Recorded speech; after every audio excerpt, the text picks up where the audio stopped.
샤이닝! 네, 샤이닝 처치 정체성 시리즈 네 번째, 바로 넘침입니다. 이 넘침이라는 것은 물이 넘친다 할 때 그 넘침이 맞습니다. 네, 물이 넘치면 흘러가게 되죠. 어디 바닥에 흘리듯 뭐 어디 흘리듯 이렇게 넘치면 이렇게 되는 거죠. 네, 바로 그겁니다. 그런데 이 넘침은 아주 좋은 표현입니다. 성경적으로 아주 좋은 의미를 담고 있습니다. 하나님께서 우리에게 부어주신 그 은혜가 넘친다라고 하면 그 은혜가 누구에게 흘러간다라고 하는 것이죠. 결국 이 넘침은 나 한 사람만을 생각하는 것이 아닌 나와 함께 더불어 살아가고 있는 나의 이웃들, 나의 교회 공동체, 나의 가족들, 나와 함께 부대껴 있는 그 모든 연결된 사람들에게 흘려가는 그 영향력을 말하는 표현입니다. 사실 성경에서 이 넘침의 표현을 말하는 것과 상관없이 일반적으로 우리가 살아가는 사회 속에서도요, 이런 비슷한 것들을 많이 살펴볼 수 있는 거 혹시 아세요? 아마 익숙하실 건데요. 혹시 뭐 자기계발서 좋아하시는 분들은 이런 거 들어보셨을 겁니다. 우리가 주는 사람이 되어야 된다라는 그런 거예요. 네. 주는 사람, 뭐 기버가 돼야 된다. 그것이 성공하는 사람이다. 뭐 그런 유명한 자기계발서들도 있고요. 또 뭐 SNS뿐만 아니라 뭐 일반 뭐 이렇게 우리가 흔히 볼 수 있는 여러 가지 통로에서도요, 회사에서도요, 심지어 선한 영향력을 또 말하는 일들이 이미 오래전부터 있어 왔습니다. 이것은 뭐 성경, 교회와 상관없이요, 일반 사회 속에서 우리가 각박하게 살아가고 있다고 하지만 이런 따뜻한 흐름들도 발견할 수 있는 것을 우리는 이때까지 좀 보아오고 있는 것 같아요. 찾아보면 꽤나 그런 흐름들과 또 그런 챌린지가 꽤나 많이 있습니다. 네, 그런데 참 이렇게 흘러 넘치는 일들이 많은 게 오늘 우리 사회의 군데군데의 모습인데, 물론 교회도 그런 일들을 많이 하지만 지금부터는 조금 아픈 이야기들을 해야 될 것 같아요. 사실 반대로 교회는요, 이런 일들이 없어야 함에도 불구하고 계속 마치 곳간을 더 계속 채우는 듯한 모습이 더 많이 드러나는 것 같아 참 씁쓸하기 그지없습니다. 사실 믿지 않는 사람들, 그리스도인이 아닌 많은 분들, 그분들이 교회에 대하여서 비판하고 또 교회에 대한 소망을, 기대를 저버리시는 이유는 세상에서 보이는 그 기준, 세상에서 말하는 그 가치, 그것보다도 더 낮은 것을 향하여서 달려가고 있고, 그것마저도 잘 해내지 못하는 것을 공공연하게 드러내는 그런 공동체를 보기 때문에 그렇죠. 사실 많은 교회들은 그렇지 않아요. 숨어있는 교회들은 숨어있는 선행들을 많이 합니다. 정말 숨어있는 이웃들에게 많이 해요. 그런데 아주 큰 몇몇의 아주 큰 교회들이 아주 큰 사고를 치면 또 그것이 우리 전체 이미지가 되기 십상이죠. 그런 일들을 또 너무 자주 보다 보니까 너무 아픕니다. 뭐 여러 가지 예가 있어요. 사실 오늘날 집값이나 건물값이나 이런 것들이 날로 날로 치솟는 이 시대에, 이 집 하나 마련하기도 어려운 이 시대에 오히려 교회는 더 큰 건물, 더 큰 건물, 더 화려한 건물, 그렇게 세우는 것을 더 꿈으로 갖고 그것을 하나님의 뜻으로 삼고 그것을 추구하고 또 헌금을 또 이렇게 갖고 성도들에게 또 그 같은 헌신을 요구하는 모습. 그 일들을 믿지 않는 사람들이 보면 역시나 그 건물을 보면서 우와, 하나님이 살아계신다라고 하는 것이 아니라 교회가 장사한다라고 생각을 하죠. 너무 마음이 아픈 일입니다. 또 하나 이런 것도 있죠. 취업난이 너무나도 심각한 이때에 많은 젊은이들이 취업을 여전히 하지 않고 이제 살아가기를 이미 그냥 정하고서 많은 것들을 포기하고서 그냥 나는 이렇게 혼자 살래 라고 하는 이 시대, 그것들이 이미 우리에게 익숙해져 버린 시대, 그런 시대 속에서 사실 몇몇의 아주 큰 대형 교회라고 지칭되는 곳들에서는 이제 세습이라는 걸 통해서 아버지의 그 인프라를 그 자녀가 그대로 물려받아서, 또한 그것이 온 성도들의 그 인프라를 동원하여서 그 자녀가 또 하나의 자기의 이름을 더 드높일 수 있는 기회로 삼을 수 있도록 적극 지원해주는, 그렇게 성도들을 동원하며 그 일에 하나님의 뜻을 또 사용해서 그 일을 이루어가는 모습들을 또 사실 세상 사람들은 많이 보죠. 네, 이것들을 보면서도 사실 많은 이들은 네, 소망을 이제 잃고 기대를 저버리게 되는 것 같습니다. 또 세대 간의 갈등이 극심해져가는 오늘날 사회 속에서 정치적인 발언을 설교 강단에서 서슴없이 내뱉는 조금의 양심의 어떤 감수성에 어떤 타격 없이 그냥 자연스럽게 내뱉고 적극적으로 정치적인 행보로 이어오는 그런 강단에 선 설교자들의 모습을 보는 성도들, 그리고 교회 밖의 사람들, 그분들의 마음은 더욱더 이 세대 간의 갈등을 부추기는, 분열을 조장하는 이들의 모습으로밖에 보지 않죠. 그것이 어떻게 하나님의 말씀으로 생각하겠습니까? 또 빈부의 격차가 고조되는 이 시대 속에서 교회의 모습조차도 초대형 교회와 작은 교회들이 극심해져가는 이 상황들, 그리고 교회의 문을 점점 닫는 작은 교회들이 많아져가는 이 상황들, 그것들을 보는 성도들, 그리고 교회 밖에 있는 사람들, 이렇게 생각합니다. 교회도 우리와 다르지 않구나. 이런 모습들이 우리 삶의 전반 속에서 지금도 여전히 일어나고 있기 때문에 참 뭐라 말할 게 참 없습니다. 네, 민망하고 뭐라 말할 수가 없습니다. 네, 이런 것들을 우리는 느끼고 있고 또 이런 것들을 보고 있으면서 우리는 그리 되지 말아야지 라는 생각을 하면서도 그 생각조차도 조심스럽습니다. 왜냐하면 그래도 우리는 그 교회라는 이름으로 모였고, 혹자는 역시나 너희도 교회면 결국 그렇게 될 것이 아니냐라고 보는 이들이 많기 때문에 그 교회라는 그 거룩한 이름조차도 부끄럽게 숨기게 만드는 그런 이 시대가 되어버린 건 아닌가라는 생각조차 들 지경입니다. 물론 아까 말씀드린 모든 비판의 소재들 다 할 수 있는 것이에요. 네, 사실 시대에 따라서 어떤 면에서는 저는 할 수 있는 것들이 있다고 봅니다. 그러나 아까 말씀드린 것처럼 오늘 우리가 복음을 들고 나아가서 전해야 하는 그 시대에 살아가는 우리 모든 대상들이 그것들을 통하여 상처를 받고, 그것들을 통하여 마음이 낙심되고, 그것들을 통하여 기대하는 바가 저버려지는 그 어떤 시대가 요구하는 그 윤리적 도덕적 수준에 미치지 못한 행동이 된다면 그것을 우리가 하지 않아야 되는 것이 마땅한 것인데, 오늘날 교회는 그 같은 노력을 많이 하지 않는 것들을 참 많이 보게 되는 것 같습니다. 그렇다면 반대로 교회가 세상에게 가장 먼저 보여야 할 것은 무엇인가? 그것이 우리에게 아주 중요한 명제인 것 같습니다. 여러분이, 저와 우리 모두가 여러분이 살아가는, 우리가 살아가는 이 일상에 교회로서 보여야 되는 것이 무엇인가라는 것. 과연 그것이 무엇일까요? 한번 스스로 질문을 던져보십시다. 그리고 오늘 본문은 그 질문의 중요한 근거가 되며 그 질문이 타당하다라는 근거가 됩니다. 오늘 본문 16절이 이렇게 말하죠. 이와 같이 너희 빛을 사람에게 비추어서 그들이 너희의 착한 행실을 보고 하늘에 계신 너희 아버지께 영광을 돌리게 하여라. 우리가 어떤 누군가에게, 믿지 않는 사람들에게 빛을 비추고 그 사람들이 그 빛을 통하여서 그들은 착한 행실로 인식되는 그 빛을 보고서 그들이 하늘에 계신 하나님께 믿지 않고 거부했던, 존재도 생각하지 않았던 그 하늘에 계신 하나님 아버지께 영광을 돌리게 되는 이 같은 구조. 세상 사람들이 하나님을 어떻게 믿게 할 수 있을까? 세상 사람들에게 어떻게 하나님을 전할 수 있을까?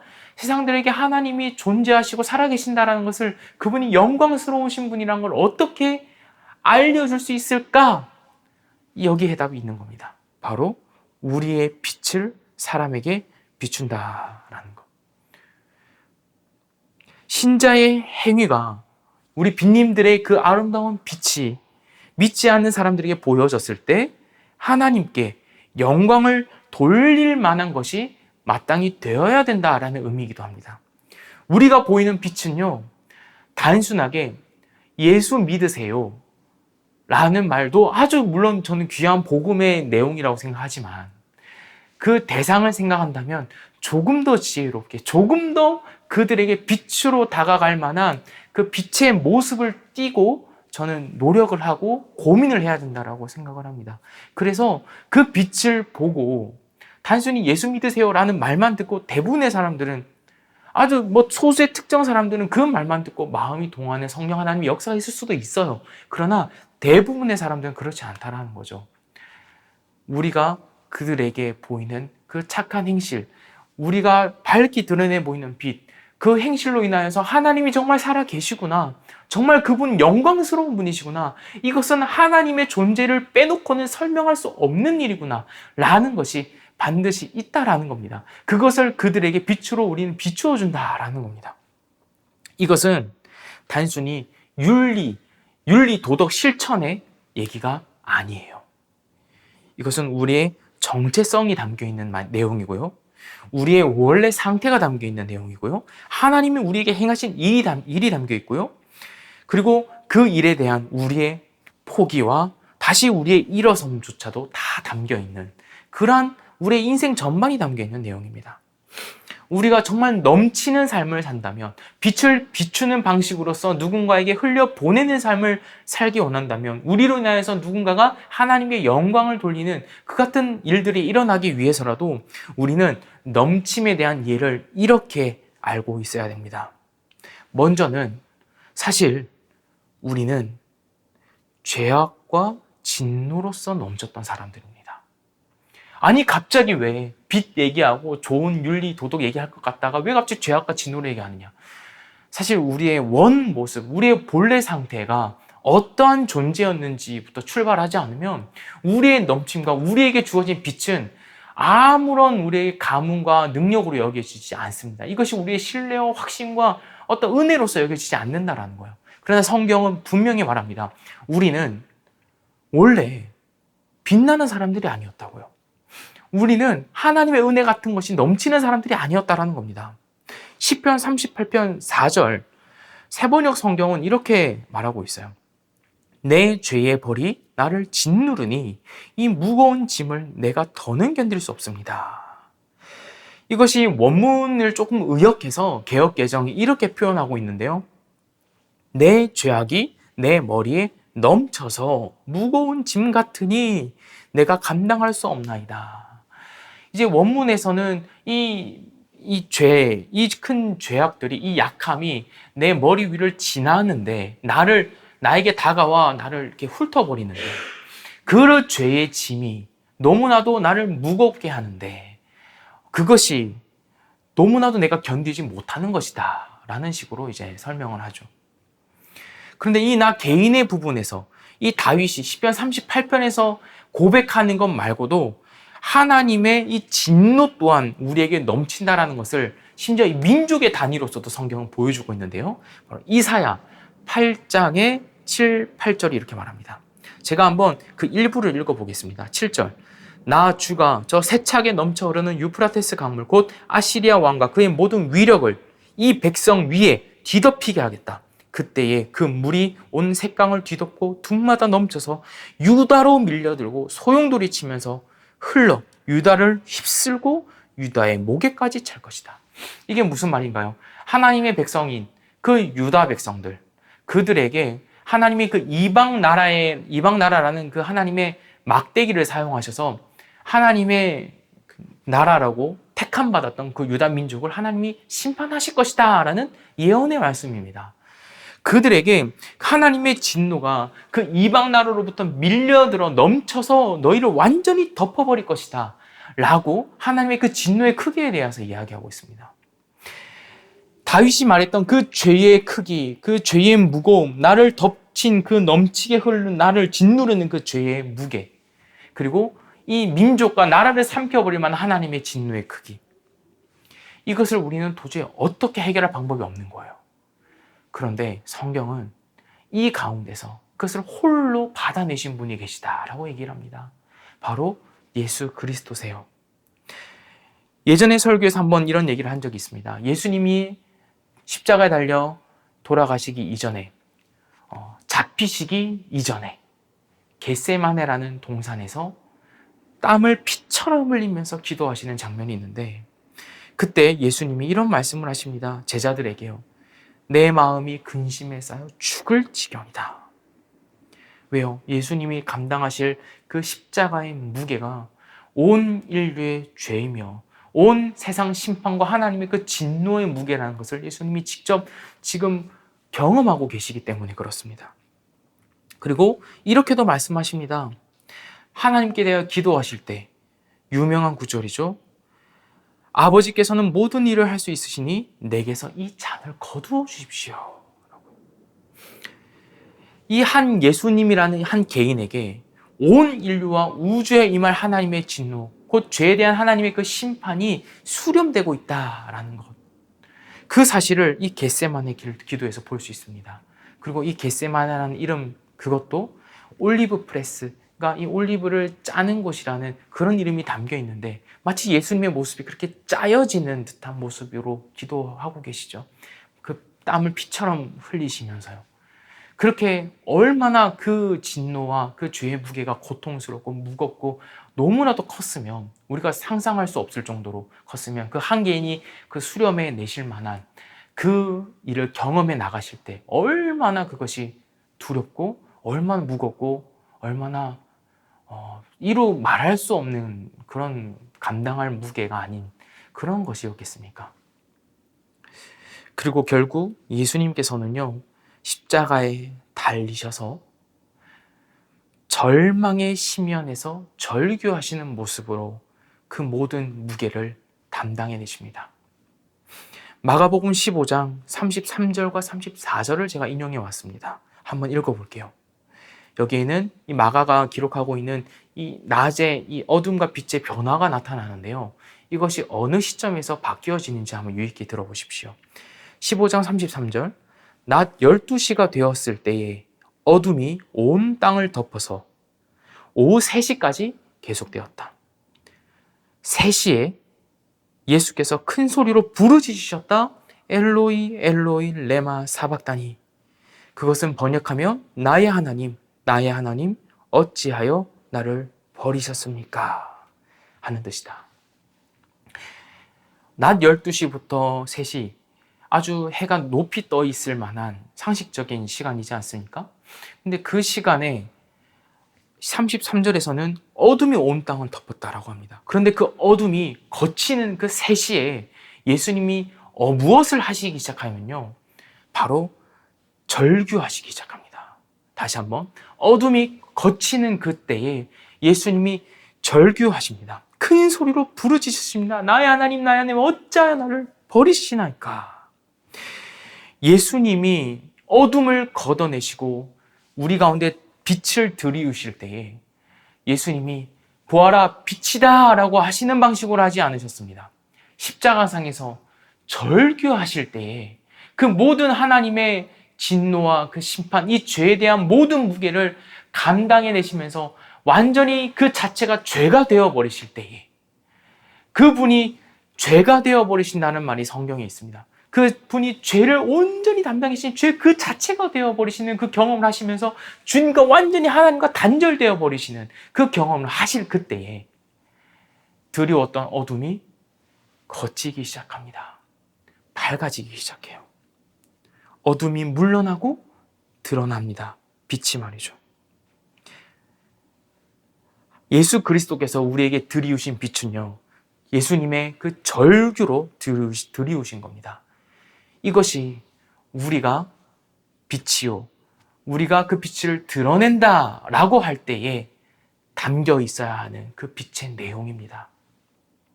우리는 누군가에게 빛을 드러낸다라고 하면요, 너무 아름답고 동화적인 것만 생각할 때가 많습니다. 그러나 이미 여러분 잘 아시잖아요. 그리스도인의 삶이 동화 같았습니까? 그렇지 않아요.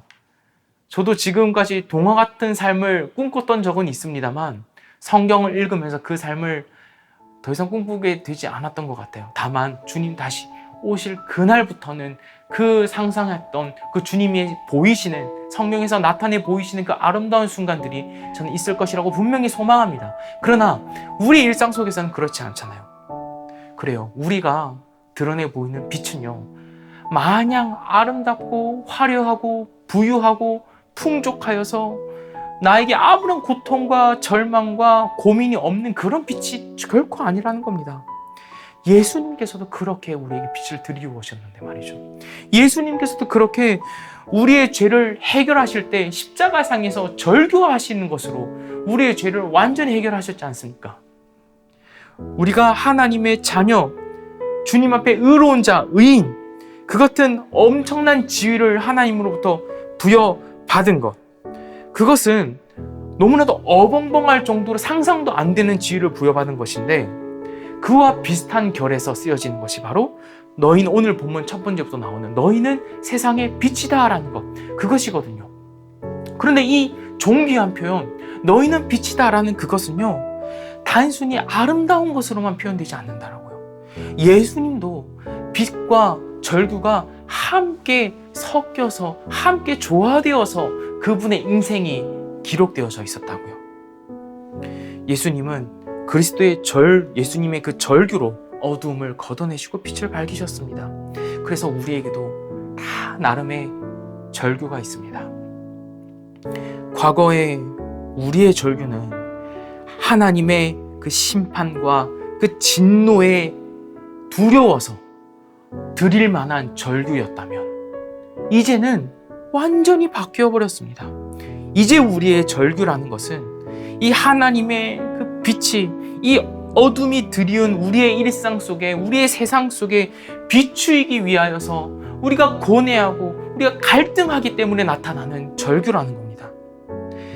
어둠이 드리운 것 같은 그 일상의 아주 작은 한 부분, 그것도 크지 않아요. 아주 작은 한 부분인데, 그 부분에서 내가 죽을 지경이라고 기도를 부탁하는 예수님의 모습과도 같이 우리가 기도를 부탁할 때 그 절규가 바로 빛을 드리우는 절규일 것이라는 겁니다.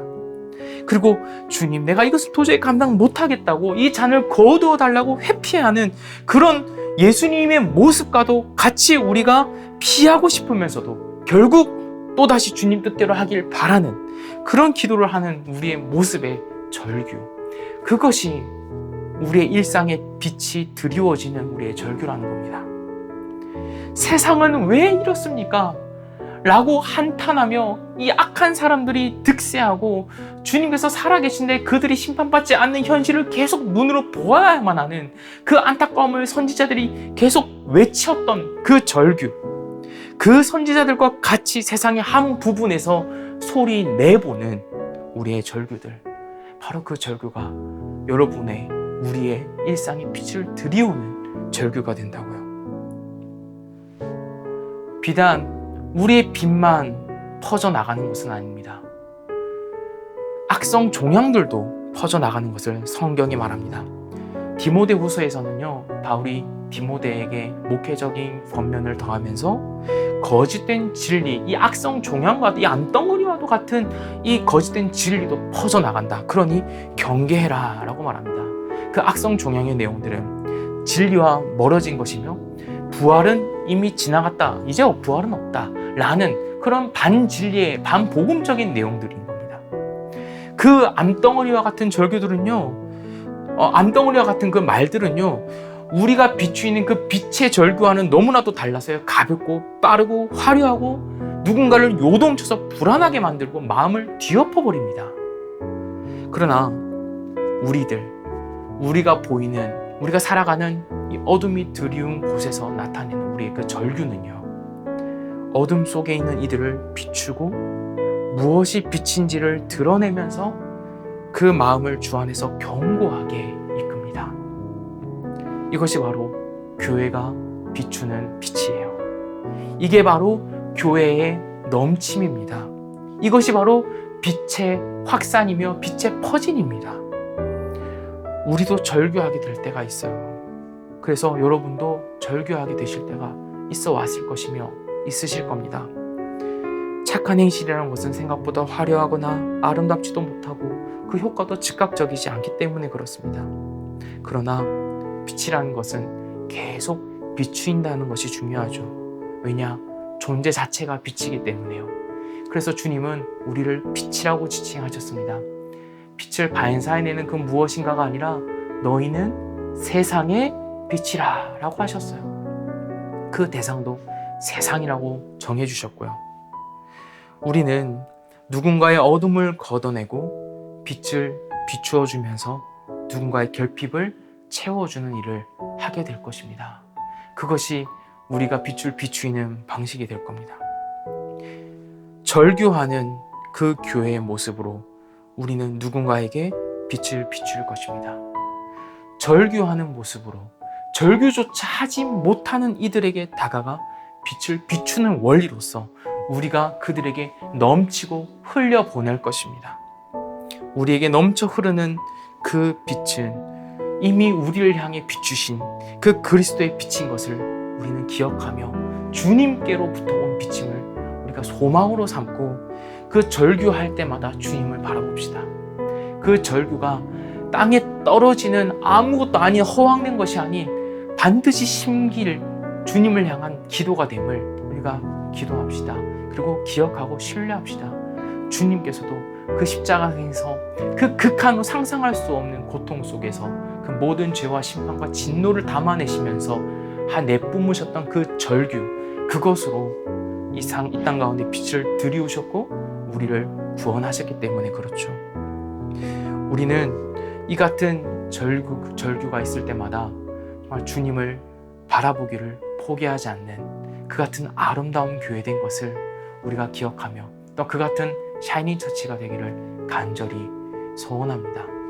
우리의 일상 속에서 반드시 우리 눈앞에 보이는 그 이미 절규하지 못하는, 이미 입이 다물어져 버린, 이미 낙심하고 포기해져 버린, 마음이 뒤엎어져 버린 이들, 그들에게 다가가 그들 앞에서 주님 앞에 함께 절규해주는 그 마음이 우리가 그들에게 보일 수 있는 아주 아름다운 착한 행실이며 빛이 될 줄로 믿습니다.